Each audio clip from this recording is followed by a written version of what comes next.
तुम तो मांगना जानते हो, लेकिन पशु पक्षी कितनी योनियां हैं जो बेचारे मांगना नहीं जानते, वो हरि उनकी पूर्ति करते हैं कि नहीं करते? कौन सा, आप देखो पशु पक्षियों को देखो, कितने स्वस्थ पुष्ट एकदम सुंदर दिखाई देंगे। हरि सबका पोषण करता है, उसका चराचर जगत बच्चा है। लेकिन अगर मांग तो मांग दो से ही पूर्ति होती है, या तो तुम्हारे पास धन हो या तुम दुकान वाले के घर वाले हो।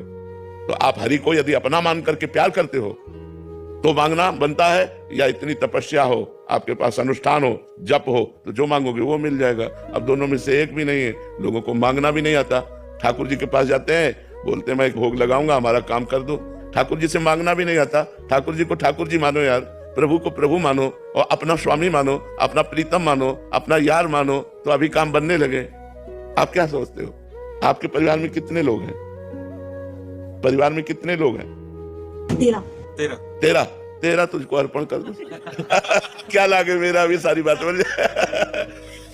वो ऐसे रीझता है, जैसे देखो हमने एक बार उदाहरण में बताया था कि जैसे एक पिता मानो 4 बेटे हैं और 4 बेटों को एक एक सेव दिया, पिता ने ही दिया।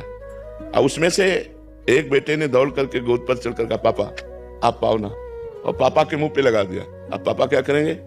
उसके हाथ से सेव ले लिया और अपने हाथ से उसको पाएंगे। अब जो दुलार इस एक को मिलेगा वो 3 को नहीं मिलेगा। पिता की ही वस्तु तो दियम वस्तु गोविंदम, लेकिन हम दौड़कर भगवान को पहले भोग लगाया और फिर प्रसाद पाया, तो हम भगवान की कृपा पात्र बन जाएंगे।